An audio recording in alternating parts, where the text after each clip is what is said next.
et la partie s'est engagée. Le roi ignorait que Jésia savait jouer aux échecs.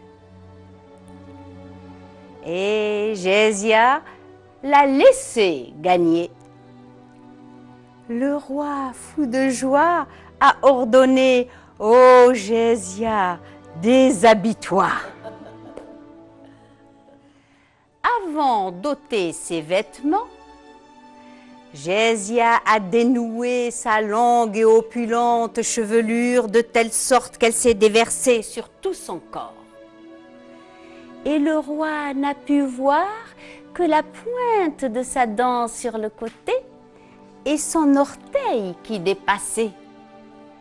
Furieuse de cette indiscrétion, Jésia a maudit et son orteil et sa dent. « Rouh ya sub'i, Allah ysallat alik al-nagrat. Rouh ya ras nabi, Allah ysallat alik al-samma sabhat. » Et d'ailleurs on dit que c'est depuis ce temps que nous, les humains, on se cogne facilement l'orteil et que notre dent est sensible au froid du vent. Alors, il fallait une partie pour la revanche. À la deuxième partie, Jésia n'a pas laissé le roi gagner.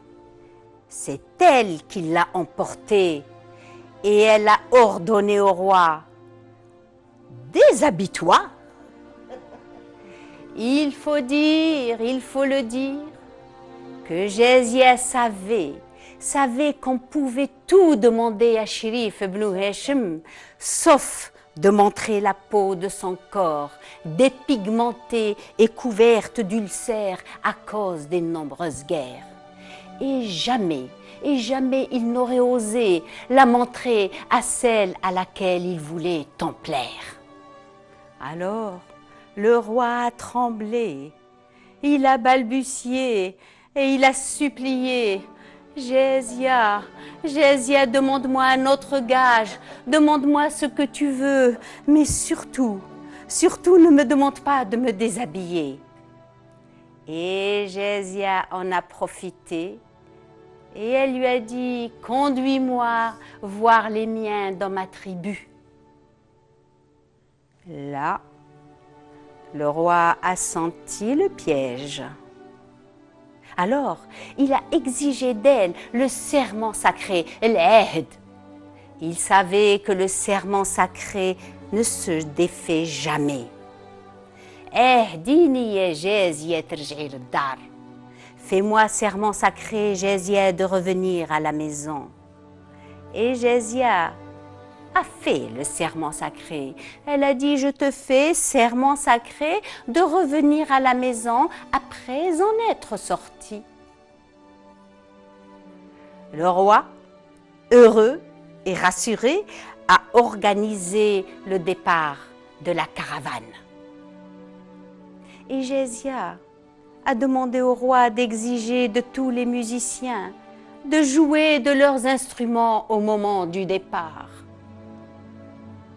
Sur ordre de Jésia, les flûtes, les hautbois, les tambourins ont résonné haut et fort. Ce que les autres prenaient pour une manifestation de joie n'était que deuil pour la Hilalienne, car la musique était destinée à couvrir les pleurs de ses enfants lorsqu'ils la verraient partir sans eux. Et la caravane s'est éloignée, et à quelques mètres de la maison, Jésia s'est frappé le front. « Oh, j'ai oublié mon miroir et mon peigne !» Il faut dire que toutes les nomades ont un miroir et un peigne, et voyager, se présenter devant d'autres nomades sans le miroir et sans le peigne était une honte. Et elle a dit au roi, « Tu imagines, quand j'irai dans ma tribu, ils diront elle est mariée avec le roi Chérif ibn Hachim, mais elle n'a même pas un miroir et un peigne. » Le roi s'est proposé pour aller les lui chercher, mais Jésia a refusé. en prétendant qu'elle savait où il se trouvait. Et elle est revenue à la maison pour chercher son miroir et son peigne. En rentrant à la maison, elle a frappé le sol en disant « Oh ma maison, voilà, j'ai fait serment sacré de revenir, me voilà revenue. » Et elle est repartie rattraper le roi qui l'attendait. Et voilà comment Gésia a quitté ses enfants en allant en direction de sa tribu. Voilà comment Gésia a été de ses enfants séparés.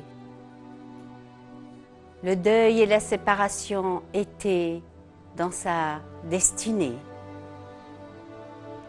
Et si demain je vous revoyais, je vous raconterai la suite de la triste épopée.